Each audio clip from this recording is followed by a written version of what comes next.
2차 대전의 발발은 1939년 9월 독일이 폴란드를 침공하면서 시작되었는데, 원래 히틀러의 참모들은 전쟁 개시 시점을 이보다 5년 정도 늦은 1945년은 되어야 한다고 했습니다.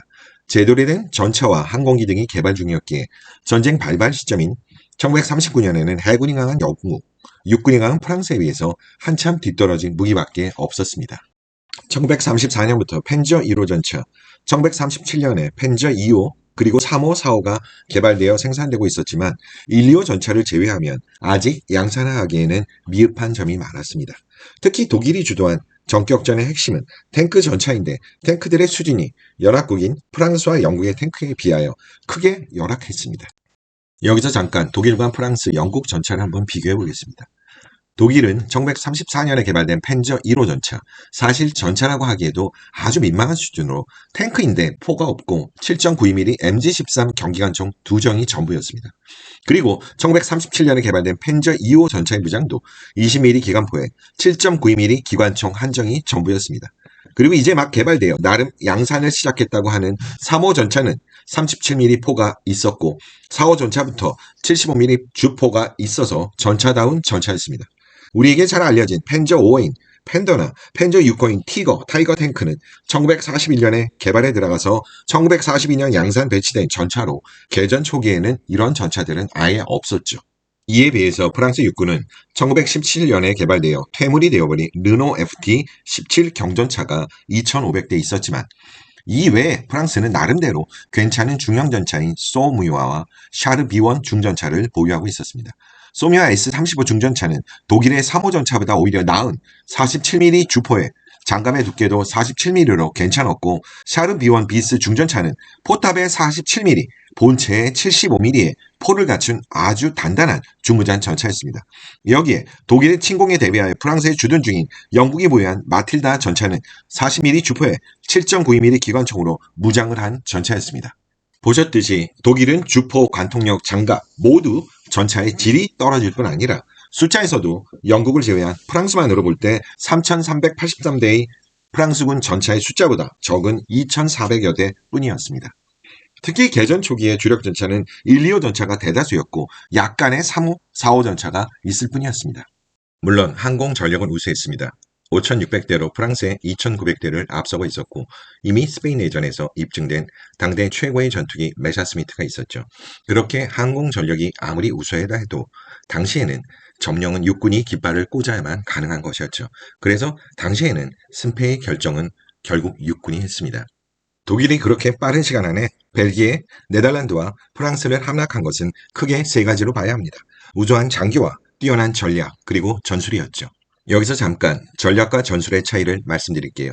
전략은 좀 더 큰 범위의 개념이고, 전술은 전략을 수행하기 위한 방법론이라고 보시면 됩니다.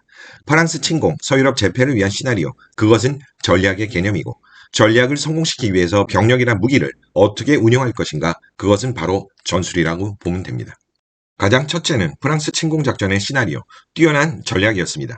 프랑스는 1차 대전의 경험으로 독일과 프랑스 국경에 난공불락의 요새 마지노선을 설치합니다. 프랑스의 마지노 장군이 설계한 마지노 라인으로 철조망 지뢰는 물론 토치카의 대포를 촘촘히 설치하고 철도까지 지하에 드나들 수 있는 지하 요새를 건설합니다. 절대로 정면에서 공격하기에는 너무도 많은 희생을 감수해야 하는 방어선이었습니다. 영국과 프랑스 연합군은 독일군이 마지노선을 회피하여 1차 대전 때의 나칠 전략, 슐리펜 계약과 비슷하게 벨기에 국경을 넘어 들어올 것이라고 판단합니다. 그래서 벨기에와 프랑스 국경 부근에 영국과 프랑스 대군 40만 명을 배치합니다. 여기서 독일의 뛰어난 전략이 발휘됩니다.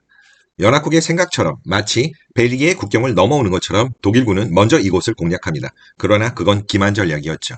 독일군의 주력은 연합국이 버티고 있는 벨기에 국경과 그 아래의 마지노선 사이인 아르덴 삼림 지역으로 들어옵니다.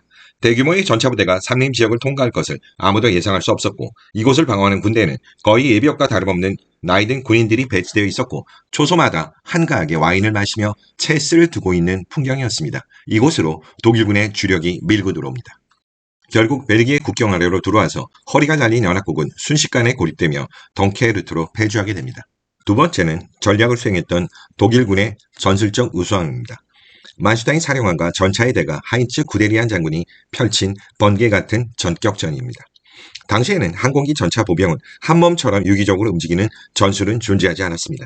전차부대는 전차부대끼리, 항공기는 항공기끼리 독립적으로 작전을 수행하던 시기였죠.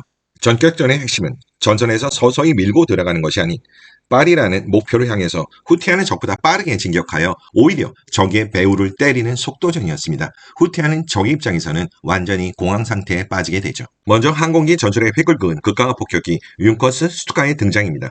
스투카가 적의 머리 위로 윙 소리를 내며 급강하여 적의 전차 진지를 부시고 나면 곧바로 독일군 탱크들이 일제히 진격을 하여 전선을 무너뜨리고 뒤에 보병들이 적의 보병들을 소탕, 괴멸시키는 전략입니다. 항공기 전차 보병이 3위일체가 되어 전선을 무너뜨립니다. 처음으로 독일군이 항공기와 전차 보병을 함께 운영했던 전술로 후에 연합국도 이 전술을 그대로 답습하게 되죠. 마지막은 장교의 우수함입니다. 원래 독일인은 라틴 계열의 자유로운 영혼 프랑스인보다 훨씬 냉철하고 치밀한 게르만 계열이죠. 열악한 독일의 전차를 뛰어난 전체보다 전술로 극복하게 만든 것은 구데리안 장군이 설계한 무전 라디오 시스템입니다. 당시에는 전차라는 개념은 그냥 캐털피더 바퀴에 포만 얹혀서 기동력을 발휘하는 것으로 생각했을 뿐 전차끼리의 부대 전술이라고는 아예 없었습니다. 전차부대의 선두와 후미, 대대와 중대가 서로 긴밀하게 교신하면서 전선을 펼쳐가기에 프랑스나 영국의 전차에 대해 효율적으로 대처가 가능했습니다. 1차 대전 때도 이미 증명을 했지만 독일의 장교들은 거의 수학자나 다름없이 철저한 시간 계산을 머리에 담고 움직입니다.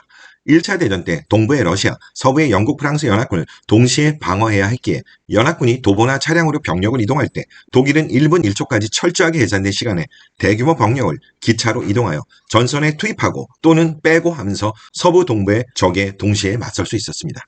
프랑스 침공 때도 마찬가지로 미끼로 공략한 벨기에 공격 시간과 대규모 전차부대가 산림지대를 통과하는 시간까지 미리 계산해 놓고 시뮬레이션 했던 것입니다.